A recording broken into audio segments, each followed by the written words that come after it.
Hey there, listeners. Welcome to Hines on Air, your weekly dose of inspiration, motivation, and real-life entrepreneurial stories. I'm Matt Hines, your host, and I'm excited to have you join me on this journey. From building a successful law firm to venturing into other industries like real estate and social media, I've experienced both the triumphs and the challenges that come with entrepreneurship. I've learned firsthand the importance of resilience, adaptability, and a relentless pursuit of excellence. On Hines on Air, we're diving deep into the world of business, law, and personal growth. Join me as I chat with incredible guests who have faced adversity, defied expectations, and achieved extraordinary success. We'll discuss their strategies, their mindset, and the lessons they've learned along the way. Whether you're an aspiring entrepreneur, a seasoned business owner, or simply someone looking for a little inspiration, Hines on Air is for you. Remember to subscribe, like, and leave a review whenever you listen to podcasts. Your support helps us reach more people and continue sharing these incredible stories. Let's get started.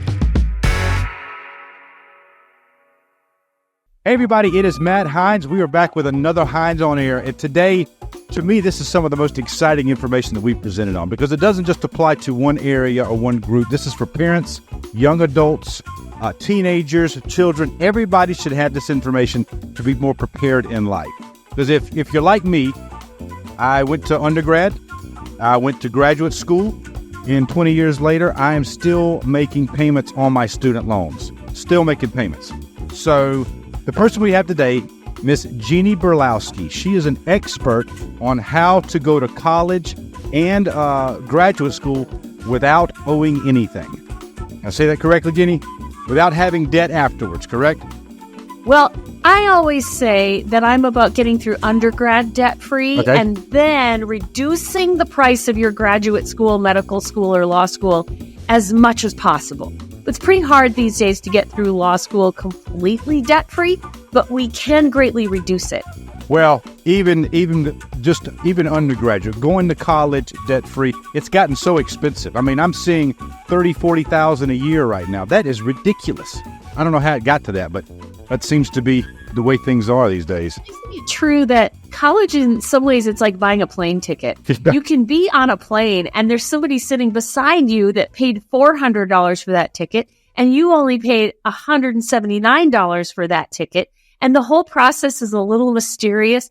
And college is that way too. There's a sticker price so that wealthy families will just say, ho, we'll write the check. We have a lot of money. And then there are lots and lots and lots of strategies that strategic families can use to reduce the cost way down. Wow. All right. Well, exciting. All right. So we're going to get into it. And you, just so our audience knows, you wrote a book called How to Get Your Kids Through College Debt-Free and in the Jobs They Love Afterwards. Yeah, the actual title, if someone's looking for it on Amazon, is Launch, is the big title. And then the subtitle is How to Get Your Kids Through College Debt-Free and into Jobs They Love Afterward. And most parents see that, and the debt-free is what really jumps out at the parents. But the key thing, the most important one, is into jobs they love afterward. We want to be so strategic about planning this that kids are getting multiple internships during college, and then they have a job offer in October before they even graduate in June. Right. And they're stepping off the college graduation stage with a job offer in their hand, and it's a job they're excited about that they're going to love. That's the goal that we're shooting for. Debt-free with a job. That's amazing. Yeah, that is certainly the ideal scene for everybody. All right, so before we get into it, I got to hit you with this one. All right, so I have a 13-year-old, right? And we talk about college. He's brilliant, entrepreneurial in spirit, loves money, loves going out and doing jobs. You know, he's got all the fundamentals that appears to be what's necessary for future success. When we talk about college, he says, no, I'm not interested, Dad. I don't need this. Bill Gates didn't go to college, or he dropped out. Zuckerberg, all these, billionaires, they didn't go to school. I don't need the information. And this is another one he says, the information that I get taught in college, I can find on YouTube already. So they're real. Yeah, that's right. So they're prepared with this argument. So for those younger kids who have this mentality, what is your response? What do you tell them?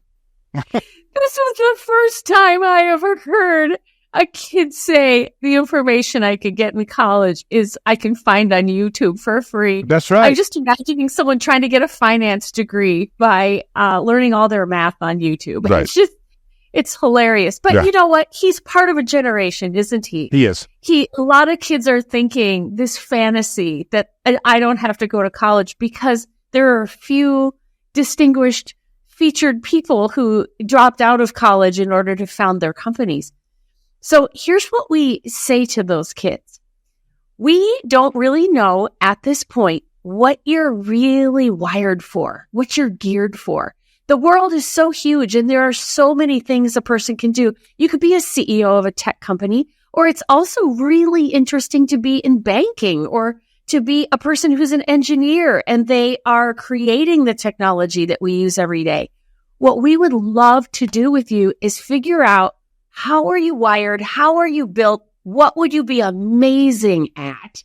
And what would you love to do?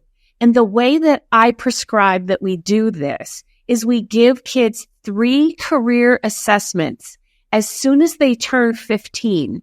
And I talk about this a lot in my tribe membership. This is a membership that I have where parents pay me a tiny amount of money every month and they get to take little classes from me on Zoom 11 times a year. And we really talk about this in there. 3 career assessments at the age of 15 or as soon as possible after that.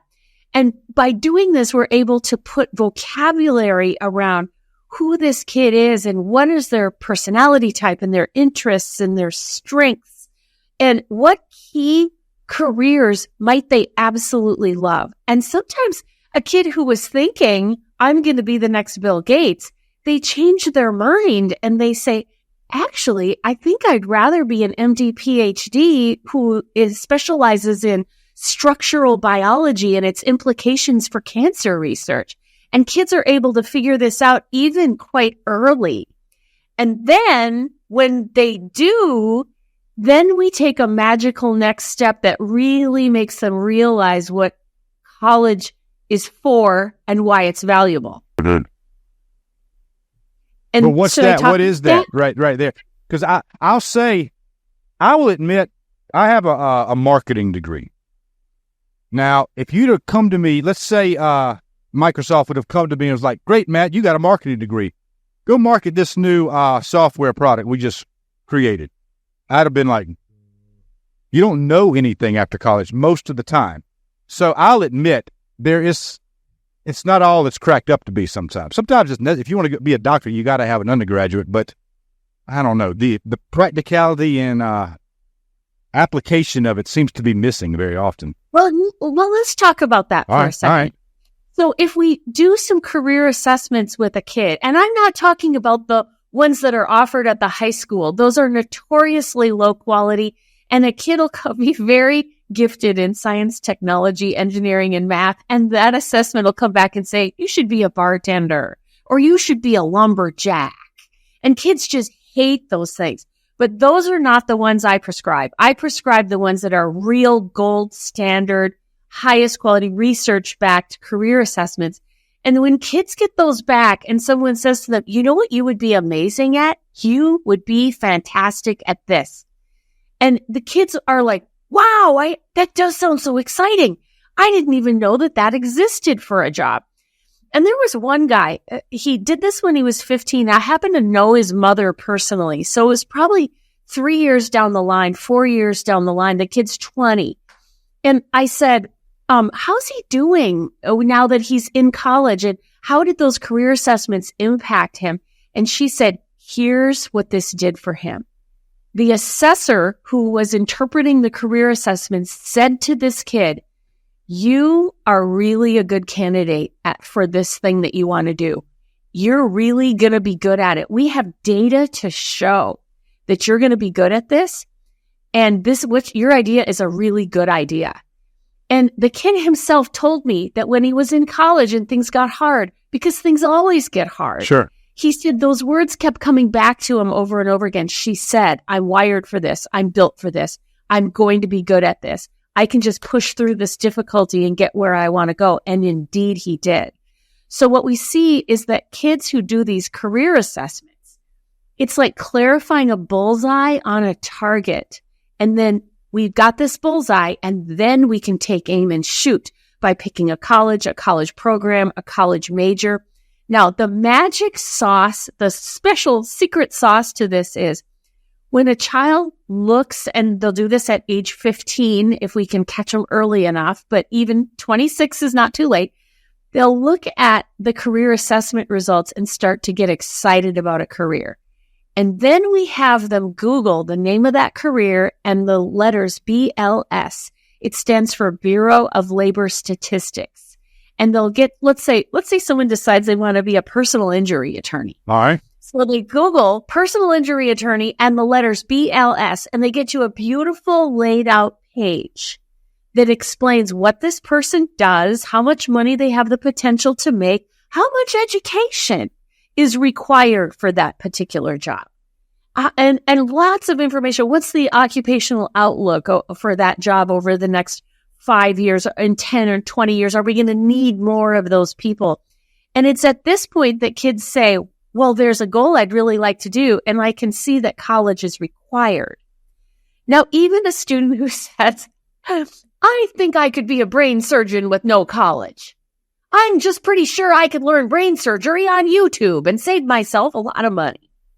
Well, we get that kid to go and job shadow a brain surgeon, and they can find them on LinkedIn. Every professional person that there is, you'll be able to find somebody that will say, come on in and job shadow. It's possible to job shadow in the most delicate medical situations. The doctor just says, I have a student with me today. Is it okay if she observes? And the patient usually says yes. And there's no insurance blockages to that or anything. As long as you got the patient permission and the student is told to not say anything to anyone about what happened in that room, they're allowed to job shadow. And when they're job shadowing the neurosurgeon, they say to the neurosurgeon, I was thinking about just learning how to do neurosurgery by watching YouTube videos. That's when they get a pretty quick reality check. That's where the doctor says, here's exactly what's required. And this is not just for medicine. Right. This is psychology. It's for teaching. It's for business and industry. It's for every kind of a career that you can think of. What would you say? Is it your opinion that everybody should go to college? No. No? No, absolutely not. But everybody does need some serious post-college career training. And sometimes we call it job training. And I'll give you an example. There are some kids who are just never going to college. I always want to put it in everyone's mind that it's a possibility, because I don't want them to jump to the conclusion at the age of 15 that they're not college material. They don't know it. They don't know at that point. So I want to do college first, and I want to say consider this first. But some kids will do these career assessments, and what will come back is you would be absolutely amazing at military. Your personality type and your interests based on what's called the strong interest inventory and your strengths that we can look at based on Gallup research. Wow, they just keep directing you this way toward military. So you might be a candidate for the military, and that's a viable life path.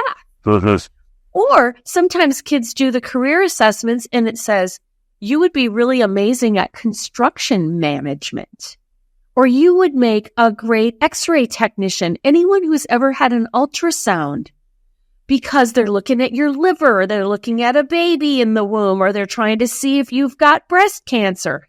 There's people who do the imaging. That's a really viable career. It does not require 4 years of college.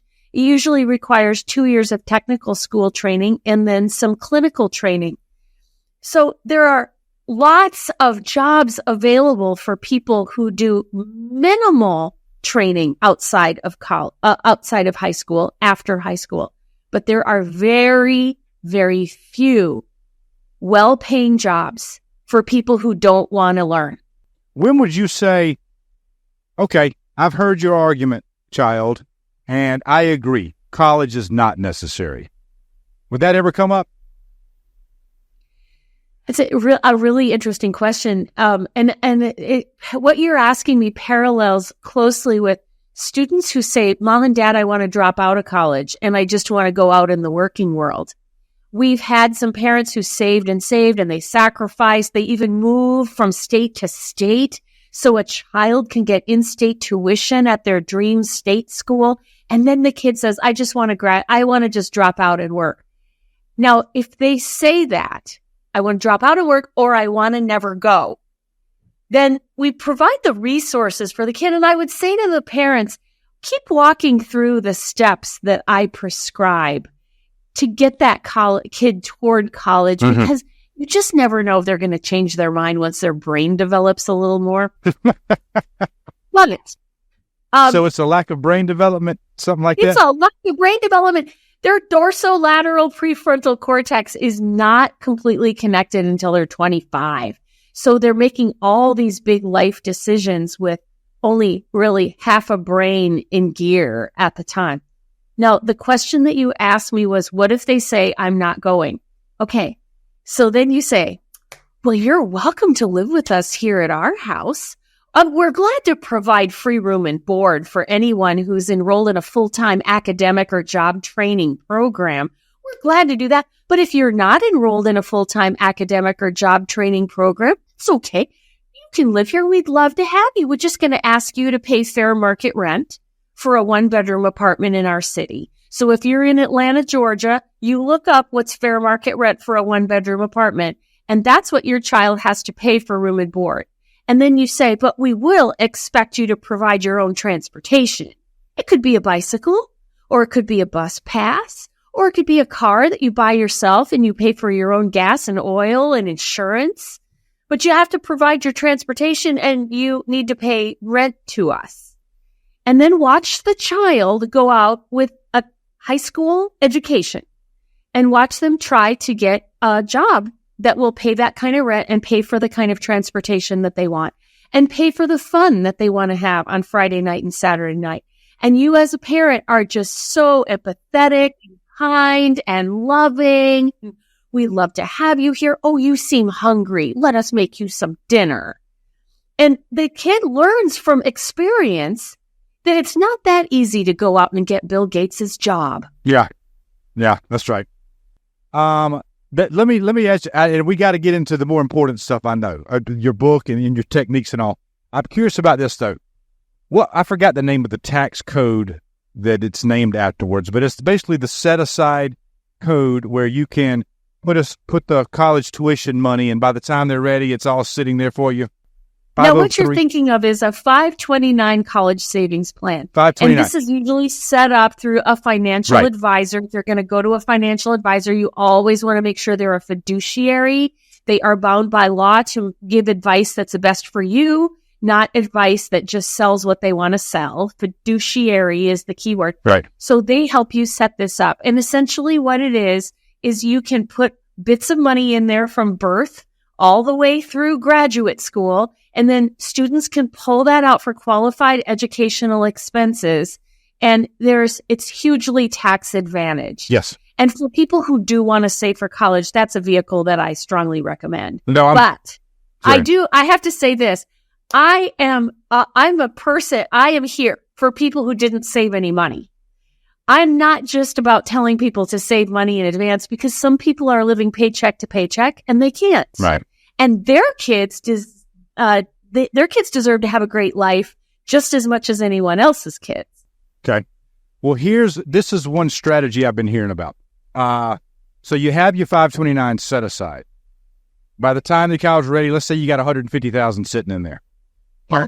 The child says, I don't want to go. Right? Or there's this option for the children.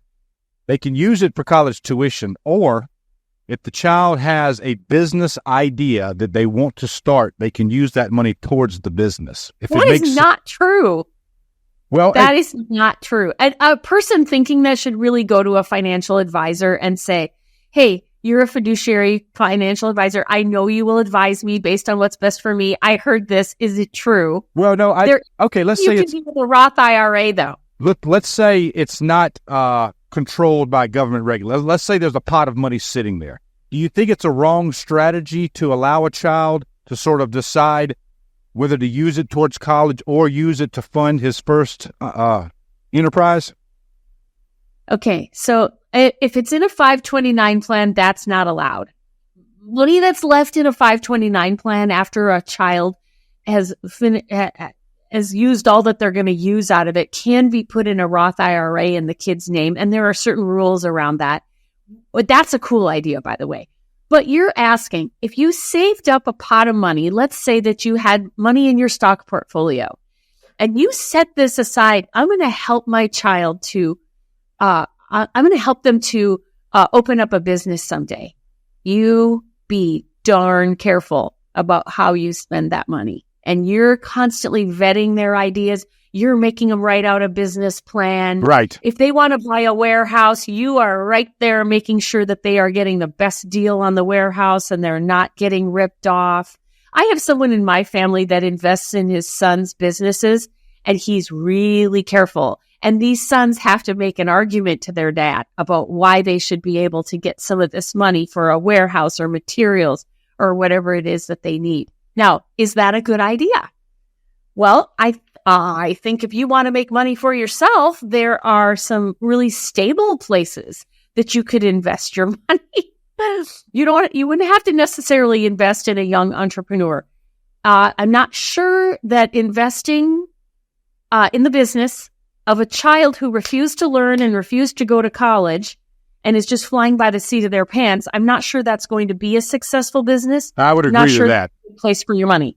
Yeah, no, totally. And I've told my child if he's completely adamant about not going to college, like just anti, I was like, you have to know exactly what you're going to do with a damn good well thought out plan. You're not going to just get out and coast along. And I've heard of people going to find themselves, taking a year off to find themselves. I don't know what kind of crap that is. No, you know exactly what you're going to do, maybe. Otherwise, no, you are going to go get more education, and then there you can kind of figure it out. How would a kid know exactly what they want to do? It's no wonder people are taking years and years to find themselves. People just don't realize we have these career assessments now, because this is the 21st century. We can actually get data that tells us what you would be good at. So you can know, hey, I'm a person who's enterprising and entrepreneurial, and I like to talk people into things.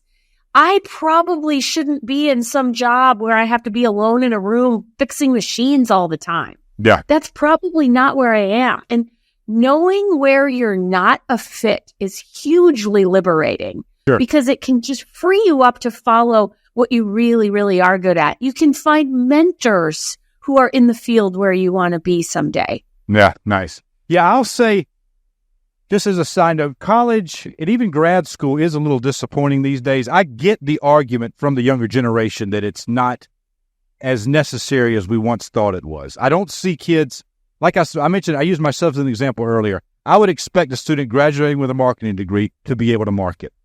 Lawyers should be able to lawyer, and they don't. They don't know what the hell to do when they graduate. I mean, you could 3 years of postgraduate school, and they're like, okay, what do I do now? It's a shame.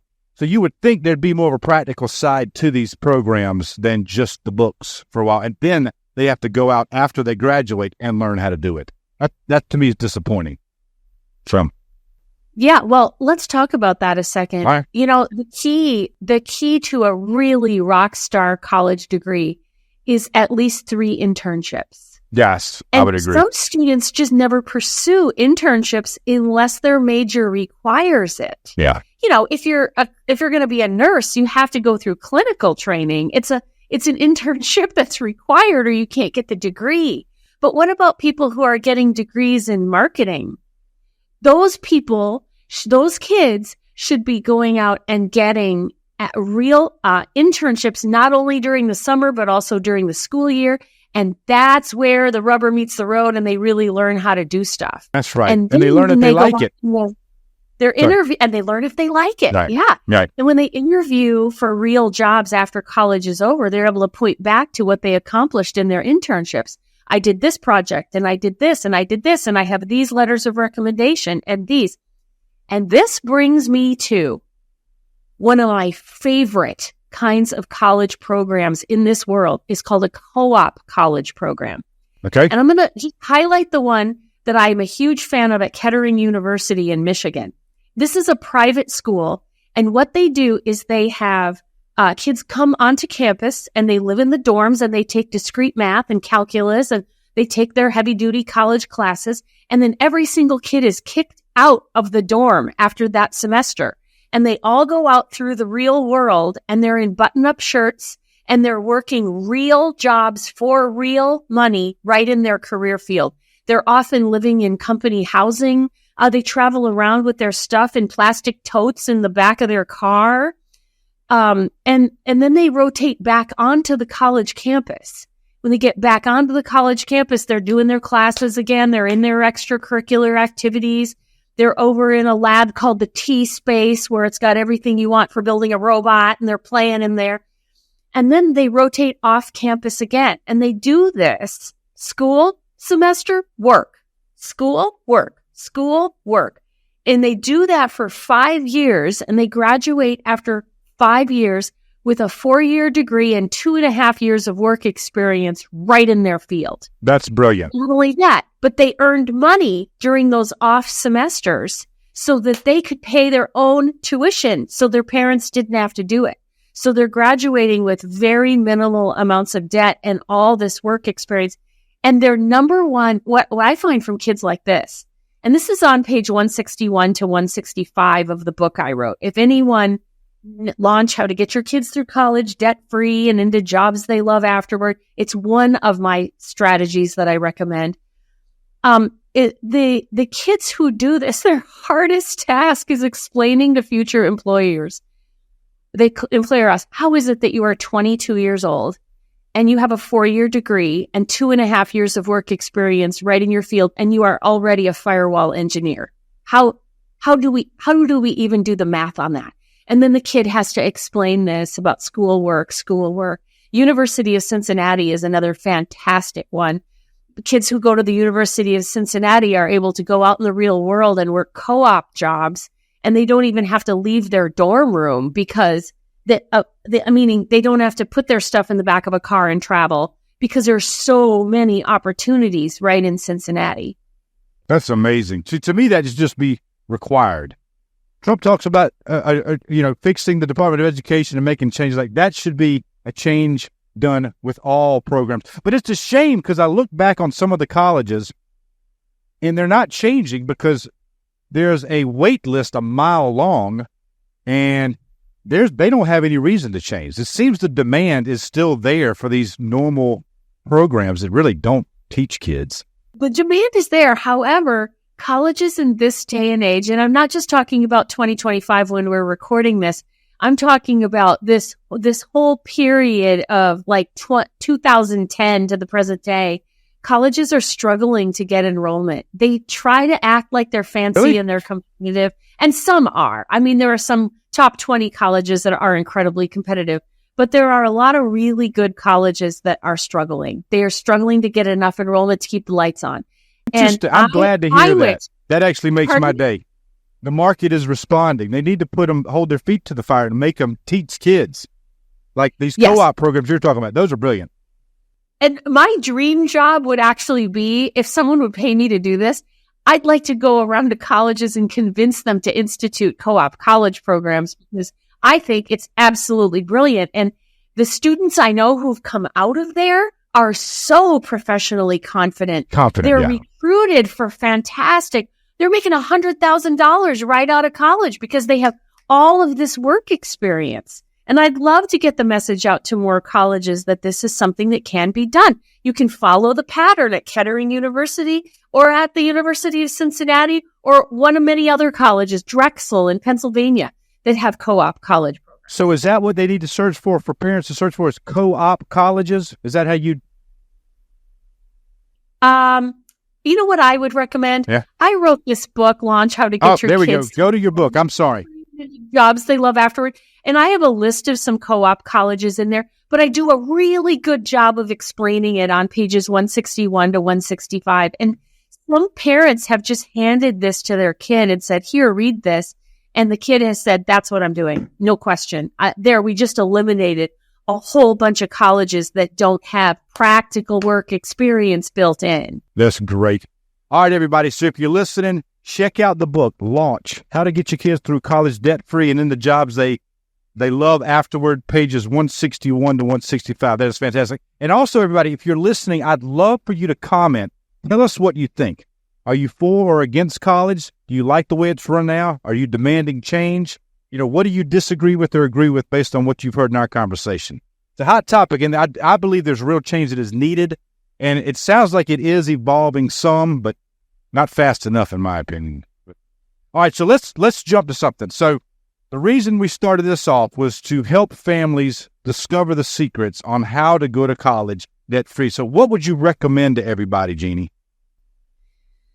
Well, sometimes I am asked, people will say, Jeannie, you say that you get kids through college debt-free without scholarships, without financial aid from the government, without saving up money in advance. What in the world are you doing? All right, that's well put. What are you recommending? And I'm going to give you one fantastic strategy here in just a second, but I want to tell you where I got these ideas. For 25 years, I've been an academic strategist, so I help students apply to really competitive law schools, medical schools, graduate schools, and business schools. My clients are in the best, most competitive programs all around the United States. And I always have to have a debt discussion with every one of these kids. And I would say, how much student loan debt do you have right now if we're looking at the cumulative? Because sometimes I have to say, you actually can't go to medical school right now. You could never pay all the debt off on a doctor's salary. You would have to work in the emergency room during the day and deliver pizzas at night just to make ends meet. You got to find some other career for you to do now. So in that debt discussions with all of these clients over 25 years, I have had some of the most brilliant strategic kids in the country coming through my office. And sometimes I would say, how much student loan debt do you have right now? And they would say, I have zero. And I would say, you have zero? How did you do that? And they would say, oh, we figured this out. We did this thing. Oh, I went and worked at a job that had tuition reimbursement as an employee benefit. I only had to work part-time, and they forked out $5,000 a year to help me pay my college tuition. And I'm writing this down as fast as I can because this is what consultants do. We get brilliant ideas from one person and we charge the next person by the hour to hear that exact same information. Sure. So I'm writing this down, and then pretty soon I got so much information, I had to decide what to do with it. Am I going to start a new consulting company? I know how to do that. I've been consulting for 25 years. Would a family pay me $5,000 to help their kids save $100,000? Absolutely. Yeah. But I couldn't do it. And the big reason for me is because of my faith. I have to move toward the poor and the marginalized and people who have nothing. And what's on my heart are kids who are in foster care, who they need to go to college as much as anyone else, and they couldn't afford $5,000 for debt-free college strategy. So I took everything I know and I stuffed it into a book that anybody can get for free at the library. Any librarian will order this book for people. Okay, so you're asking me for one of the strategies that's in there. I'm going to give you a fantastic one. Okay. Dual enrollment college classes in high school. Now, your son is 13 right now. Correct. And I hope that when he is in January of 10th grade, your family is going to investigate the dual enrollment college program that's in your state.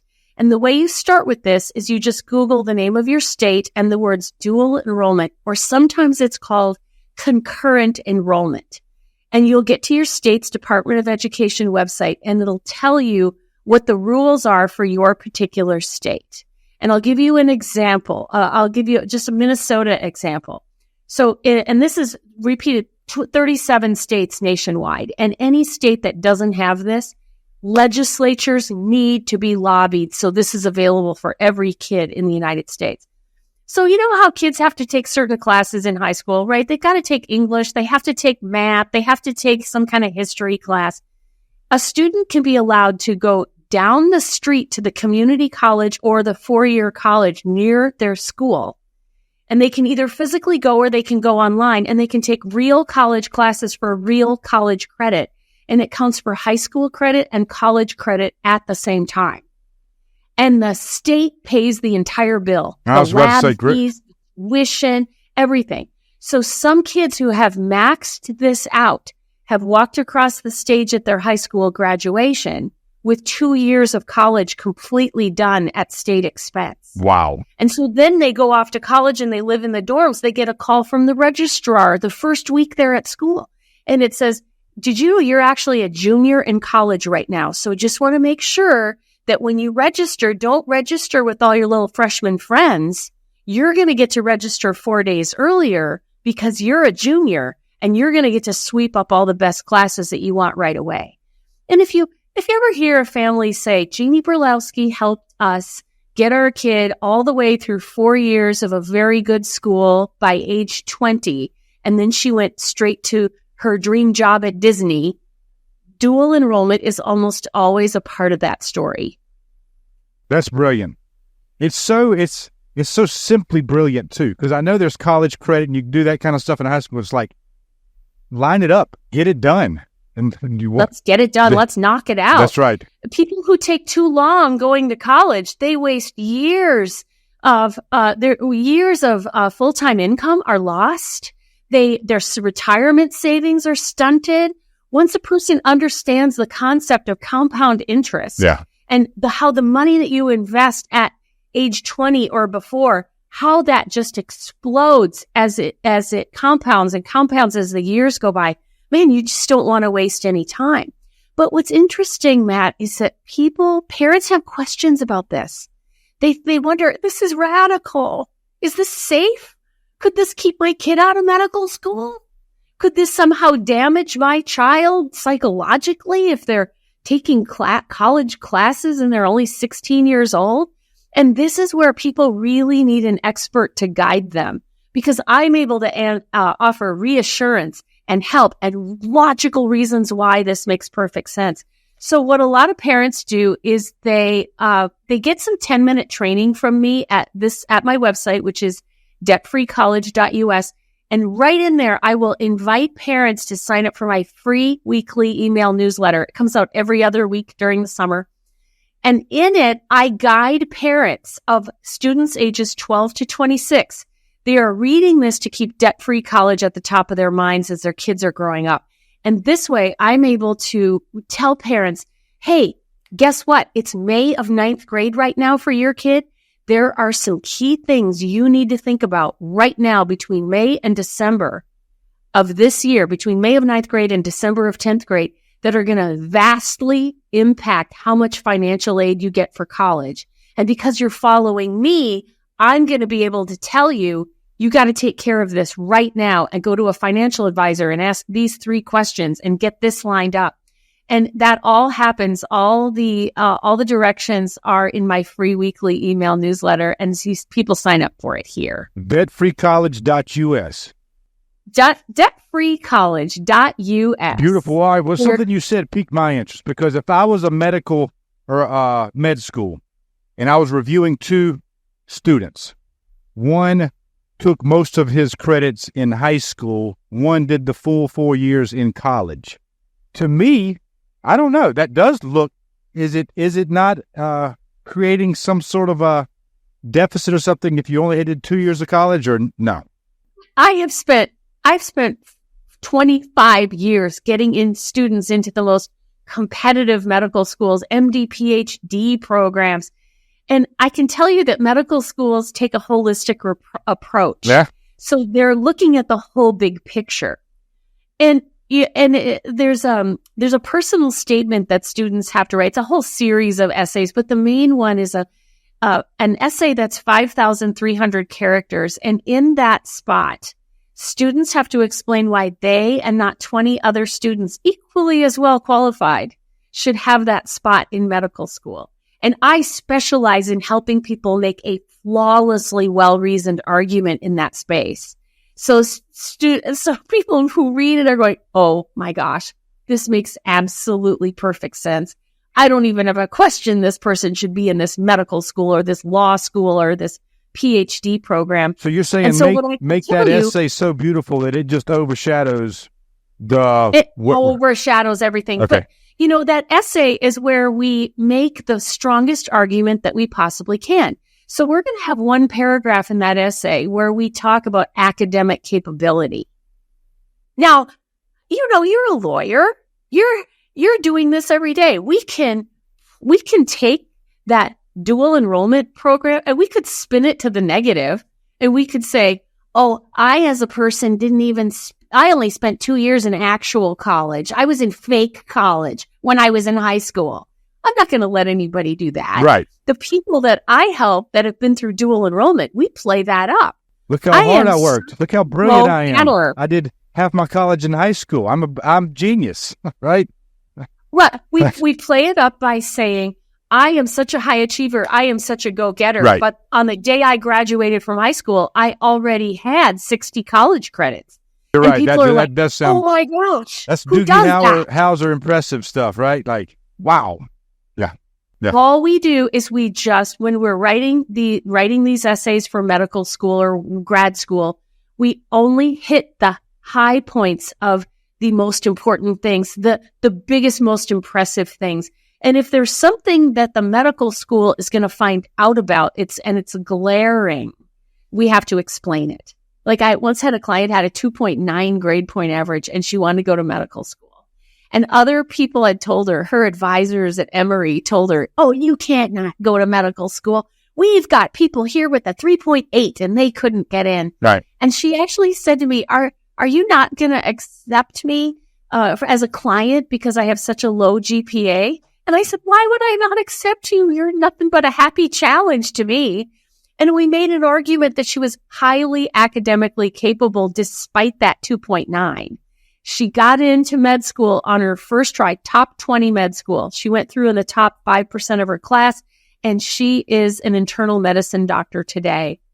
And that's just about the power of the argument and how you spin the facts and the details. You got to tell us what you said because I'm curious. That to me would sound very difficult for 2.9, that's my I'm that type of student. So I'm not looking down on it, but I'd love to hear what you said.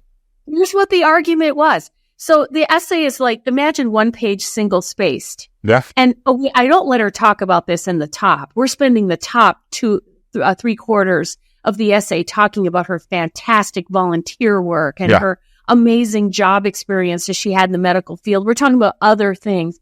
And then we get down toward the bottom and we know this is the elephant in the room. We got to take care of this. So we make the claim that she is highly academically capable. And then we just flipped out a paragraph. That's all I've allowed for this.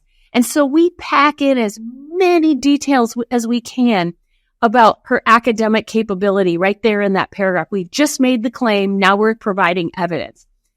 And then right in the middle of that paragraph, just acknowledge the problem. It's true. I did get a 2.9 in undergrad. I was an alcoholic while I was in undergrad, and I wasn't attending classes. But since I got treatment and I've been sober for 7 years, I went and did all of my med school prerequisites and got absolutely straight A's. 2 years of straight A's are indicative of what I'm really capable of. But when you average it out, it's only a 2.9. And you know what? Top 20 medical school, they believed us. And they actually said later, we thought a person who's been through addiction would be better at working in the emergency room where many, many hospital admissions are due to addiction. Wow. That's great. It was actually an asset. Yeah. That's an asset. That's good. It also gives me confidence in the system, too, because that's the way it should be. For somebody to read that story and acknowledge the strengths in it and not look down, or even the fact that they read it is good. Sometimes I wonder how many of those things actually get reviewed. But they do read them. Yeah. And this is very important to know. You have to pay an application fee. And so somebody has to read it. Even if, let's say a person has, and we're talking about graduate school here, a person has terrible grade point average, terrible test score, and they're thinking we're probably not going to accept this person. Someone reads it. The dean reads it and can put it back in the pile. But the thing I notice is that many people don't have any capacity to make an argument in their own behalf. And if you'd have just set this woman off and just told her to write a personal statement by herself, and there was no skilled person helping her to shape the argument in there, I don't think she would have gotten in because it was going to be very emotionally difficult for her to talk about this very troubled time of her life. Yeah. But I provided support. I made a safe way. I made a very convincing way for her to be able to head off that problem. Wow. Good for you. That's amazing. That's amazing. All right. Well, can you tell us, we're running a little bit out of time, but this is too interesting to stop right now. Can you give us, that's number one. Can you give us a few more of your advices on how to do this without scholarships, without financial aid, without all the debt later on, or saving money? Here's a big part of it. What we want to do is we want to catch the kids as early as possible. And I always say I'm for parents of kids ages 12 to 26, follow me. My favorite thing is when I can get a kid and their parents are paying attention to me at age 12. And we're able to do some things that shape that child so that they are a candidate for some of the most fantastic things. And here's an example. Children here, you better be in a lot of extracurricular activities because that impresses colleges. And so these children compulsively sign up for a whole bunch of clubs that they aren't even interested in. Yeah, I did that. For parents who follow me, I tell them, just have your kid identify one thing that they're really deeply interested in and go deep into it. So I'll give you an example. Okay. So you got a kid who's just interested in robotics. Oh my goodness, for his birthday, buy him Lego Mindstorm and let him be making robots in his house when he's little. And then have him, suggest join the robotics club. Go to every single meeting. Don't even worry about signing up for the accounting club or things you don't care about. Really focus on that. Serve in every way you can think of. Learn everything you can. Climb your way up through the ranks and become the head of the programming department with 8 people working under you. As a high school junior, and then as a senior, think what you can do to help this robotics club to thrive so you can leave a legacy after you're gone from the high school. Man, you write a college application essay about that? Or you write a scholarship application essay that's largely about that? I teach how to write one of those things and use it over and over again. It's really impressive to people. But parents who don't have support from someone like me, they can just go through raising their kids kind of based on rumor. And I heard this and I read this on the internet and maybe this will help us. And all the information on the internet is not helpful. Yeah. So I want to point this out again. I want to direct people to debtfreecollege.us. Just spend 30 seconds there and find one thing to be curious about. And especially right at the top, I got little 10-minute training videos based on your kid's age. So there's one if your kid's in 7th and 8th grade. There's one if your kid's in 9th and 10th. There's one if your kid's in 11th and 12th. And it explains there how to get on the newsletter list. So you're getting help from me every Monday morning, every other Monday during the summer. And then it also explains how people use this book, because this is a reference book.